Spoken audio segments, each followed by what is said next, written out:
Well, folks, it's 2021, so I don't know, I guess woo?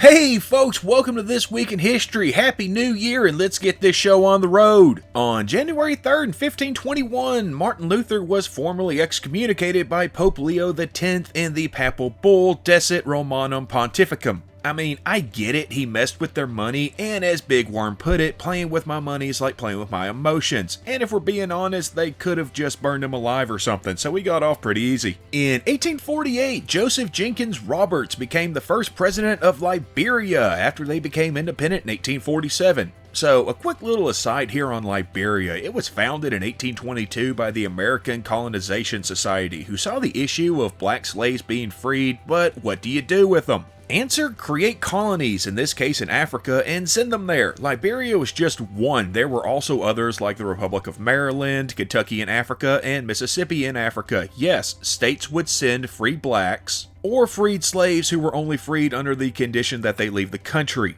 Oh, and yes, there were cases of slaves that were freed in America. They traveled to Liberia to settle down, only to be captured in a raid by a local tribe and sold back into slavery. On January 4th, 1762, Great Britain entered the 7 Years' War by declaring war on Spain. The Brits had already joined the North American part of the war, or what we call the French and Indian War. In 1903, Topsy the elephant was electrocuted by the owners of Luna Park in Coney Island in a public display that they sold tickets to. We did an entire video on Topsy and how Thomas Edison had basically nothing to do with any of it. On January 5th, 1757, Robert Francois d'Amiens became the last person to be executed in France by drawing and quartering. Put a pin in that, after a failed assassination attempt on King Louis XV. And sticking with France, in 1895, Alfred Dreyfus was stripped of his rank and sentenced to life in prison on Devil's Island based off trumped-up charges in what became known as the Dreyfus Affair. It was a big deal in France at the time, more or less the Epstein didn't kill himself of the time, except, they actually did something about it. I mean, they even made a board game based on it. He would eventually be tried and convicted a few more times until he was pardoned and his rank was reestablished. By the way, this all happened because Dreyfus was Jewish.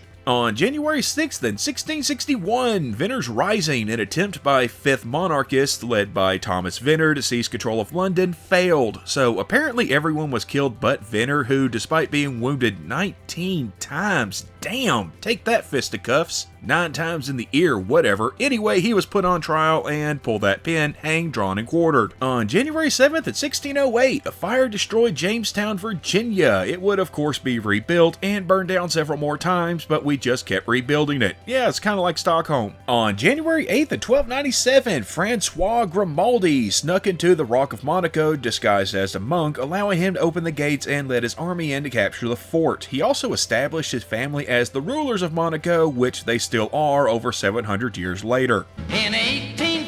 In 1815, not 1814, Andrew Jackson led American forces in victory over the British at the Battle of New Orleans. Speaking of Jackson, in 1835, U.S. President Andrew Jackson announced a celebratory dinner after having paid off the national debt for the first and only time. On January 9th, 475, Byzantine Emperor Zeno was forced to flee Constantinople after his mother-in-law, am I right, sparked a revolt against him. It worked out because rather than her lover taking the throne as was planned, a general she had turned to her side killed the lover and took the throne for himself. In 1349, the Jewish population of Basil, between 50 and 70 people at that point, were rounded up, locked in a building on an island in the Rhine River, and burned alive. This was done because the town people blamed the Jews for the Black Death. And birthdays this week, we've got French military hero and saint Joan of Arc in 1412, the 13th President of the United States, Millard Fillmore, in 1800, and the guy responsible for creating the calendar we currently use, Pope Gregory XIII, was born this week in 1502. And it looks like that's just gonna about do it for this week, but we'll see you back here next week. Same squirrel time, same squirrel channel. And even though it's a new year, don't worry about resolutions, just get out there and live the